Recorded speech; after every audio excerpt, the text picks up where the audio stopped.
जाजपुर जिलार करी ब्लॉक तलगत्ता पंचायत अंतर्गत नुआगढ़ स्थित कृष्णनगर शैलेन्द्री अतिथि भवन रे पूरण मल कंपानी और संवाद आमे ओडियार मिलित आनुकूल्य एक रक्तदान शिविर अनुष्ठित हो जाएछि। संवाद आम ओडिया संयोजक पीतबास भैया और पूरण मल कंपानी आवाहक शेखर सिंह नेतृत्व में आयोजित यह शिविर को जाजपुर रोड अग्निशम अधिकारी तापस कुमार मंत्री Tata steel project head Manoj Kumar फाटक और गोरखनाथ सिंह वरिष्ठ आईनजीवी विवेकानंद महांती सरपंच तलगढ़ संतोष कुमार स्वाई प्रमुख जोगदे आनुष्ठानिक उद्घाटन कर रक्तदाता मानक प्रेरणा देवा संगे संगे रक्तदान भली जनहितकारी कार्य को प्रशंसा करते। शिविर को जाजपुर टाउन रक्त भंडार कर्मचारी स्थानीय समाजसेवी बुद्धिजीवी और बोरनमल कंपानी समस्त कर्मचारी माने सहयोग करते। जाजपुर संतोष रतम को रिपोर्ट।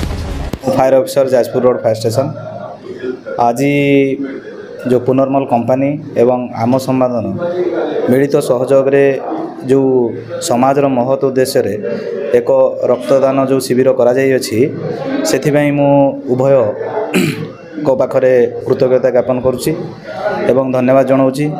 आउ जे समस्त डोनर माने देउछंती तांकू मु उत्साहित करी। यह जो डोनर माने रक्तदान करने द्वारा उभय रेसिपिएंट जे ग्रहण करे आउ जे दिए उभयों एटा लाभदायक। आज कृष्णनगर शैलेन्द्र भवन रे आम ओडिशा एवं पूरणमल कंपानी मिलित सहयोग रक्तदान जो शिविर अनुष्ठित होउची मु धन्यवाद दूची जे आयोजक करछंती।